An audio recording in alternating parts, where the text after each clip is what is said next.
Okay, so we all use YouTube for like a million things, right? Oh, yeah.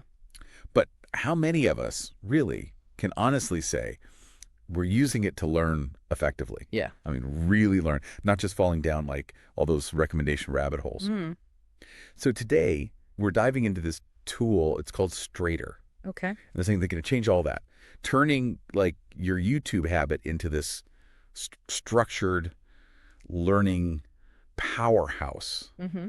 And what really got me like interested in this is that their promotional material, it's not just like glossy promises, Right. They actually have feedback from like frustrated YouTube learners, Interesting. people just like you. So have you ever struggled trying to learn something from YouTube? Oh, absolutely. I mean, countless times. I know I have. And apparently I'm not alone. Yeah, that's a common experience. I think the challenge is that YouTube, it's designed for entertainment, right? It's for engagement, and it's not necessarily for this like deep focused learning. And I think that's the gap that Strader is trying to bridge. Yeah. They say on their website stuff like, imagine having all your study materials and YouTube videos and like additional resources all organized in one place. Mm-hmm. But beyond like the marketing hype, they're listing features like custom courses, note-taking, even scheduling. Wow. So, I mean, is this just like a fancy repackaging of YouTube? Yeah, right. Or could this actually address the real problems people are like voicing? I think it's worth examining that. They actually included some user feedback. One user, Yash Mendinen, talks about constantly getting sidetracked. He says sidetracked by the videos which are recommended by the recommendation system, which I think, we've all been there. Yeah, for sure. I mean, you start off, you're like, I'm going to learn about the Roman Empire. Exactly. And the next thing you know, you're, watching cats. That's exactly. Yeah. And so Strader's approach is to embed those YouTube videos directly into their platform. Okay. So it's kind of like they're creating this walled garden, right? Where you're less likely to get pulled away by those suggestions. But, I mean, whether that's truly effective, Right. remains to be seen. We need to test that out. Yeah. But it's like a direct response to like a very common complaint. Yeah. It's like they're trying to like tame the YouTube beast. Right. Harness its power without getting lost in the jungle. Yeah. But there's another user, Esperanat Haran. He mentions those dreaded ads. Oh, yeah. That always like disrupt your flow. Yeah. I'm curious how like embedding videos in Strader will handle that. Yeah. Will it be seamless? Yeah. Or will it just be like new interruptions? Right. Right. And then there's another user, Shubham Prakash, who points out that like there's this lack of structure in like typical YouTube learning. Yeah. He says that YouTube content is often fragmented, making it difficult to follow a logical progression. So Strader's answer to that is their custom course creation feature, where users can like build their own learning paths. Okay. But does that actually address that inherent fragmentation? That's a great question. I mean, the content itself may still be fragmented, right? Yeah. But by like curating it into the structured course, Strader might help learners to see the connections between those different videos and create like a more coherent experience. So it's like taking a bunch of puzzle pieces Yeah. and then giving them the frame, right? Yeah. To fit into. Exactly. Okay, so I see where they're going with that. But there's one feature I'm particularly excited about. Oh, yeah. Which is taking notes directly within the video player. Oh, wow. Is this just like a bells and whistles edition? Right. Or could this actually be a game changer for how much we retain from, all those YouTube learning sessions? I think that gets into the really interesting stuff because note-taking, it's not just about like having a record of what you watch. It's about engaging with that material actively. And there's tons of research in cognitive science about how active recall and elaborative encoding, which is basically the mental work of summarizing and connecting information, drastically improves learning and memory. So it seems like they're really onto something here, turning those passive viewers into active learners. So are they trying to leverage like those proven learning principles to make YouTube stick? Yeah. Not just entertain. Exactly. But it's not all about like solitary study, right? They're also playing up the community aspect. Okay. Boasting over 1,000 members across all these like different interest groups. No. So is that just marketing fluff? Yeah. Or is there something to this idea that like a social element can actually enhance learning? I think about like your own experience, have you ever been more motivated to learn something when you knew you were doing it with other people? Oh, yeah. Like you had someone to discuss it with or, compete with in a friendly way? Oh, for sure. Yeah. Yeah, I think they're tapping into like the power of social learning, which has been part of, human development forever. Yeah. It makes sense that like the shared experience can make it more engaging. Mm-hmm. And it's not just about like the motivation is it. A community can also like provide valuable resources and support. Absolutely. Think about like sharing notes and asking questions and getting help from people who are learning like the same things, Yeah. especially when you're tackling something that's complex or challenging. Yeah. And speaking of challenging, I noticed something interesting on Strader's website. Job postings. Oh. They're looking for software developers and front-end engineers. Huh. So it seems like they're not content with just being a YouTube add-on. Right. They got like bigger ambitions brewing. Yeah.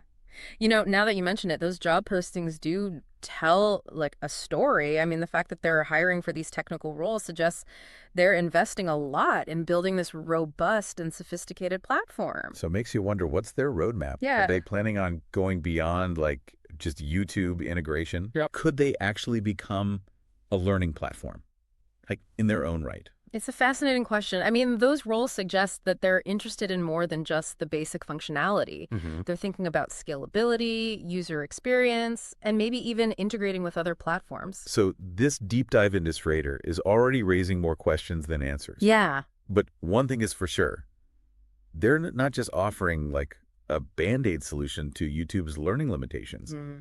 They're aiming for something much bigger. And that is what makes this so intriguing. Strader is this window into how the landscape of online learning is evolving and how technology is being used to reshape our relationship with knowledge.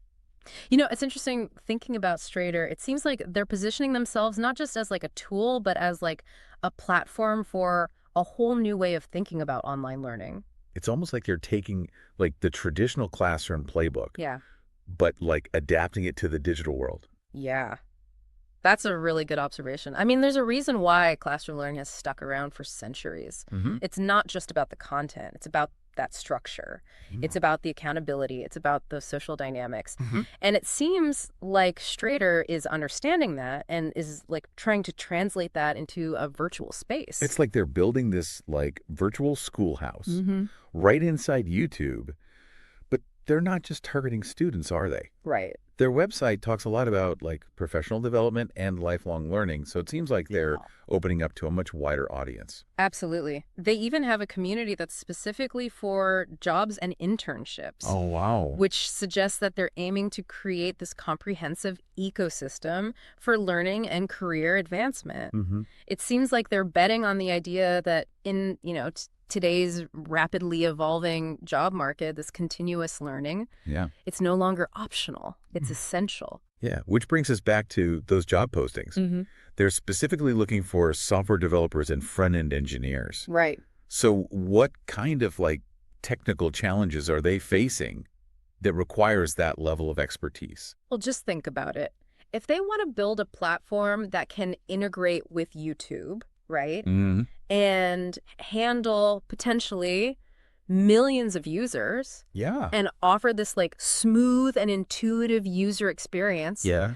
they need that rock solid technical foundation. So it's more than just like slapping together a website. Yeah. They're building something complex. Right. Something that needs to be, scalable, reliable, user-friendly. Precisely. Yeah. And don't forget, they're competing with YouTube itself, which has this incredibly sophisticated infrastructure. Oh, for sure. So Strader needs to offer a comparable level of like performance and functionality if they want to attract and keep those users. Yeah, and those front-end engineers, I imagine they're crucial for making the platform visually appealing, easy to navigate. Oh, absolutely. I mean, people these days, they have high expectations. Yeah. If the website's clunky or confusing, they'll just move on. Absolutely. User experience is so important in this like digital world. Yeah.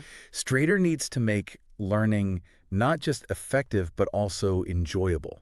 Mm-hmm. Think about like the difference between a textbook that's dense and difficult to read versus one that's like well designed with visuals, clear explanations. Yeah. I think they're aiming for like the digital equivalent of that engaging textbook experience. So they're not just building a platform, Yeah. they're building an experience. Right. And it sounds like they're putting a lot of thought and resources into it. And a lot of marketing savvy. Yeah. I mean, their website is slick. Yeah. Their messaging is compelling. Yeah. And they're not shying away from those bold claims about like what their platform can do. They're talking about like effortless course creation and seamless note-taking. Right. And this thriving community. But can they deliver on those promises? Yeah, that's the million-dollar question. The vision is exciting, but the execution is what will determine their success. It's one thing to have like a great idea, right? Right. It's another to build a product that actually like lives up to the hype. Yeah. And even if the technology works flawlessly, Yeah. you still have that human element to consider. That's a great point. I mean, Strader can provide the tools, the structure, the community. Yeah. But ultimately, it's up to that individual learner, right? Right. To engage with that material, to put in the effort to make the most of that opportunity. So even with like a platform like Strader, Yeah. the responsibility for learning, it still rests with the learner. Absolutely. No technology can replace that motivation, that curiosity, that hard work that are essential for like true learning. Strader can facilitate that process, Yeah. but it can't do the learning for you. It's a good reminder that technology is a tool, not a magic bullet. But speaking of tools, let's talk a little bit more about that community aspect. Okay. They claim to have over 1,000 members already, which is, pretty impressive for a relatively new platform. Yeah. So what can we learn from their approach to building this community? I think their emphasis on community is like one of the most interesting things about Strader. They seem to understand that learning isn't just an individual pursuit. Right. It's a social activity. Yeah. I mean, humans are social creatures. We learn from each other. Yeah. We motivate each other. We support each other. It seems like Strader's trying to recreate those like social dynamics, but in a digital environment. Exactly. Think about the difference between like studying alone in a library Right. and being, part of a study group. Yeah. In a group, you can bounce ideas off each other. You can clarify confusing concepts. Yeah. Keep each other accountable. And it's not just about like the academic support. It's also about the emotional support that comes from knowing you're not alone in like that learning journey. Absolutely. I mean, learning can be challenging and it's easy to get discouraged, especially if you're like tackling a new subject or a new skill. Having that community of peers who are like going through the same thing Yeah. can make a huge difference. It's like having like a virtual study buddy. Yeah. Someone Well- to celebrate your successes with and offer encouragement when you hit those roadblocks. And Strader's going beyond just those basic community features. They have these dedicated groups for all these different interests, from tech and design to startups and even job hunting. So it's a really diverse ecosystem, which I think is a huge strength. It creates opportunities for like cross-pollination of ideas, Right. perspectives. So imagine like a designer learning from a software developer or a startup founder getting like advice from someone in the tech industry. Yeah. It's like breaking down all those silos that like traditionally exist between different fields. Absolutely. And that's where real innovation happens, when people from different backgrounds with different perspectives come together and share their knowledge and experience. It sounds like Strader's creating more than just a learning platform. They're creating like a knowledge-sharing network where the whole is greater than the sum of its parts. Yeah, I think that's what makes their approach so compelling. They're not just trying to like replicate the traditional classroom experience. They're trying to create something new, something that leverages like the power of technology and the wisdom of the crowd to create this like dynamic, engaging learning experience. But creating a thriving community is not easy, is it? It requires a lot of careful cultivation, moderation, and a real commitment to fostering like a positive and supportive environment. Absolutely. It's like tending to a garden. Right. You need to plant those seeds, water them, weed out like the harmful elements, and create the right conditions for growth. So Strader can provide the platform, but it's up to the members, right, to make it flourish. So the question is, can they actually pull this off? Yeah. Can they create a community that's not just big, but truly vibrant and impactful? Yeah. I mean, time will tell, but I think the early signs are promising. They're Yeah. attracting all these different members. They're fostering this culture of collaboration, Mm-hmm. and they're providing the tools and resources that people need to like connect and learn from each other. This deep dive into Strader has been fascinating so far. We've covered so much about like their vision, their features, Yeah. their technology, and their community. And we've raised some like important questions about the future of online learning and what role platforms like this might play in shaping that future. But we're not done yet. Mm. There's still so much to explore, including the potential impact of Strader on like education as a whole, Yeah. and the challenges they might face as they like grow and evolve. Right. So stay tuned for part 3. Yes. Where we'll continue our deep dive and delve into these like broader implications of Strader's, innovative approach to online learning. It's going to be interesting. So we've spent a good amount of time like really unpacking Strader, Yeah. their features, their ambitions, their approach to like community building. Mm-hmm. But now I kind of want to like zoom out a little bit. Okay. Look at the bigger picture. Yeah. Could a platform like this actually change the landscape of education? That's the question that's been on my mind this whole time. Strader is tapping into these powerful currents that are already like reshaping how we learn. Think about the rise of like online courses, this growing demand for like personalized learning, Yeah. and the recognition that education is like a lifelong pursuit. Right. It's not something that ends when you finish school. Yeah, it seems like they're riding that wave. Yeah. Offering a solution that's like accessible and affordable Mm-hmm. and flexible in ways that like traditional education just isn't. Exactly. And that raises some fascinating questions. Could Strader be a viable alternative to traditional classrooms, especially for learners who are like underserved by the current system? Could it complement existing educational institutions, offering those supplemental resources and support? Or could it even spark like a complete paradigm shift Right. in how we think about education? It's almost like they're offering this glimpse into a future where learning is like democratized, Yeah. where anyone with an internet connection can, access high quality educational content, connect with a community of learners from all over the world. It's a really compelling vision, and it's one that's shared by a lot of education reformers and technologists. But it's important to acknowledge the challenges too, right? I mean, one of the biggest hurdles is going to be quality control. Yeah. Anyone can create a course on Strader. Right. So how do they ensure that the content is accurate, up to date, pedagogically sound? That's a huge concern. You don't want people like learning misinformation.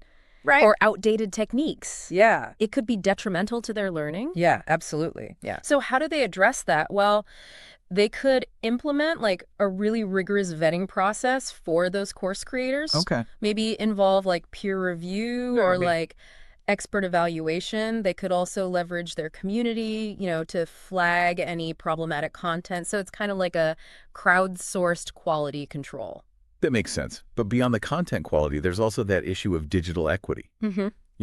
Not everyone has access to the same technology and resources. Right. So how can Strader make sure that their platform is truly accessible to everyone, regardless of like their background or socioeconomic status? That's so important. And it's something they'll need to address, proactively.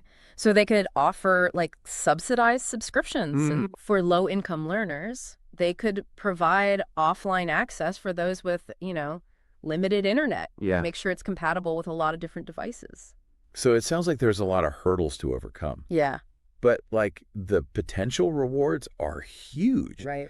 If Strader can succeed in creating, a truly equitable and accessible learning environment, it could have like a profound impact on society. Imagine a world where anyone, no matter like where they are, their income, their background, they can access that high quality education and connect with that global community. Yeah. I mean, that's the future that Strader is trying to build. Yeah. And it's a future worth like striving for. This entire deep dive into Strader has been incredibly thought-provoking. Yeah. We went beyond just like reviewing a tool. Right. We explored the, evolving landscape of learning, the power of community, Yeah. and the potential for technology to democratize education. And while we've, raised more questions than we've answered, Right. I think that's exactly the point. Yeah. Strader is just one example of like all the exciting innovations happening in education. Mhm. It's a reminder that we're living in a time of like rapid change, Yeah. and the future of learning, it's being shaped right now. So to our listeners out there, I encourage you to stay curious, stay engaged, and keep exploring this ever-evolving world of learning. Yep. Whether you're a student, a professional, or just someone with a thirst for knowledge, Right. there's never been a better time to be a learner. And remember, learning isn't just about like acquiring information. Mhm. It's about expanding your horizons, challenging your assumptions, Yeah. and becoming like a more informed, engaged, and empowered citizen of the world. Well said. Thanks for joining us on this deep dive into Schrader and the future of learning. Thanks for having me. Until next time, keep those minds curious.